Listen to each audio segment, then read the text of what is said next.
지난 PPI 때 충격을 주면서 크게 하락을 했어요. 근데 PCE에 반영되는 건 PPI의 데이터가 좀 많이 반영된다고 하더라고요. 그렇게 되면 당연히 PCE도 조금 충격적일 가능성이 있고, 그걸 우려해서 현재 매수세가 좀 안 붙는 것도 아닌가라는 생각이 좀 들기도 해요.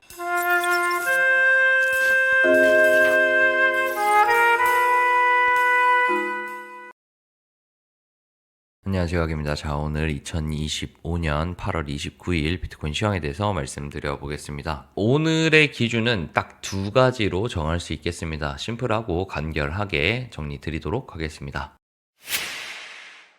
자, 어제 말씀드렸던 부분이 이런 부분이었어요. 첫 번째, 이 자리가 1차 자리가 될 텐데 1차 자리에 저항을 받는지 봐야겠다. 1차 자리마저 못 뚫고 못 올라타면 하락의 가능성이 훨씬 더 높아 보인다 라는 부분이었고, 두 번째로는 채널이 하나 보인다. 이 상태에서 채널이 상방 이탈하는지 하방 이탈하는지 봐야 될 것 같고, 상방까지 도달한다면 114.5K 정도의 매물대에 도달할 수 있을 것 같다라고 말씀을 드렸습니다. 어제 그 중요한 자리들을 모두 터치했어요. 결국 1차 자리에서 뚫지 못하고 비비다가 하락했고, 더불어서 오늘 아침에 채널 하단도 깨졌습니다. 이렇게 되면 플래그의 형태가 너무 예쁘게 보여지고 있는 것 같아요. 물론 플래그가 아니고 반등할 수도 있지만 현재 상태에서는 플래그로 나왔고 한 발 더 빠지는 게 맞지 않겠는가 라고 생각을 하고 있습니다. 자, 현재 상태에서 어제 자리가 왜 중요했냐라고 했을 때 두 번째로 볼 수 있는 건 하락하는 추세선이 있었어요. 여기도 보시면 현재 하락하고 있는 추세선을 비볐던 걸 보실 수 있을 겁니다. 하락하고 있는 추세에서 첫 번째 맞고 튕겼고, 그 이후로 추세선이 생긴 부분에 어제 굉장히 돌파내려고 노력을 많이 했어요. 그리고 한번 쏟아내고 다시 한번 도전했습니다. 그리고 나서 다시 미끄러졌어요. 자, 그러면 둘 중에 하나겠죠. 만약에 이 추세선을 뚫으려고 한다면 아래에서 다시 힘을 모아서 올라와야 할 겁니다.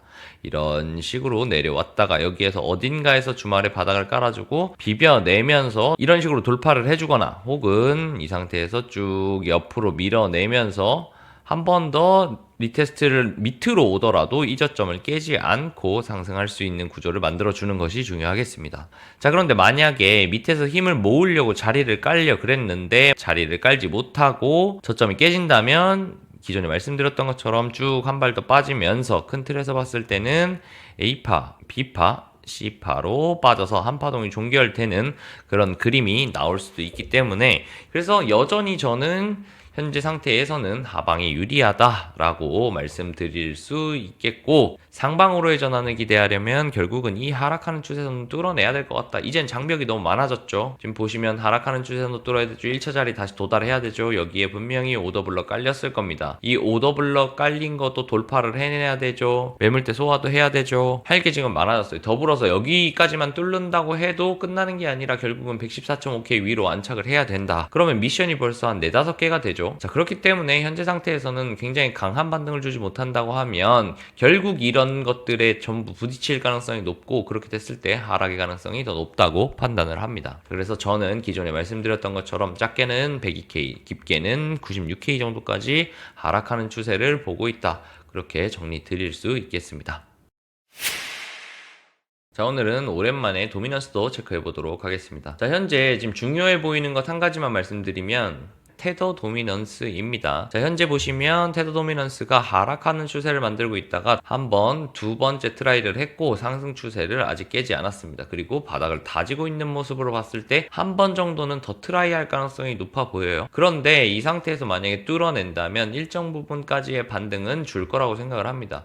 제가 예상하는 라인은 아마 5%대 정도 라인인데, 이 5%대 정도 라인을 터치하게 된다고 하면 꽤 많은 하락이 나올 수 있어요. 물론 어디 쪽에서 조금 도미넌스가 빨리 올지는 모르겠지만 현재 상태에서 반등 줘서 5%대까지 간다고 하면 아마 96K도 볼 수 있지 않을까라는 생각도 들기도 합니다. 자, 그래서 테더 도미넌스 같은 경우에 여기서 바닥을 잘 깔아주고 있고 이 추세를 유지해주고 있다는 것이 조금 불안 요소기는 합니다. 그렇기 때문에 하락을 보고 있는 이유에도 테더 도미넌스는 포함된다고 생각해 주시면 될 것 같습니다. 자, 더불어서 오늘 추가적으로 말씀드릴 거는 PCE 오늘 지표 발표가 있습니다. 지난 PPI 때 충격을 주면서 크게 하락을 했어요. 근데 PCE에 반영되는 건 PPI의 데이터가 좀 많이 반영된다고 하더라고요. 그렇게 되면 당연히 PCE도 조금 충격적일 가능성이 있고, 그걸 우려해서 현재 매수세가 좀 안 붙는 것도 아닌가라는 생각이 좀 들기도 해요. 자, 그렇기 때문에 물론 지표 같은 경우에는 서브적인 요소라고 생각을 하는데 조금 직전에 안 좋았기 때문에 이게 악재 요소로 작용을 한다고 하면 저는 하락 하락하는 게 가속화될 가능성이 좀 더 높지 않나라는 생각이 좀 들어요. 그래서 오늘 저녁에 변동성이 좀 있을 수도 있으니 이 부분 참고하셔서 9시 반발표 조금 주요하게 보시면 도움이 되지 않을까 생각을 합니다. 이렇게 관점 영상을 마무리하면서 결국은 약세 흐름으로 좀 가고 있는 것 같아요. 그래서 대응을 해야 되지 않나라는 생각을 하고 있고, 이걸 지금 며칠째 똑같이 말씀드리고 있습니다. 잘 대응하셨으면 좋겠고 피해가 없으셨으면 좋겠습니다. 이 부분들 잘 대응하셔서 좋은 수익 나시기를 바라고 오늘 영상 여기서 마치도록 하겠습니다. 오늘도 즐거운 하루 되시고 항상 좋아요, 댓글, 구독, 알림 설정해 주시는 분들께 감사하다는 말씀 전합니다. 즐거운 주말 되세요. 감사합니다.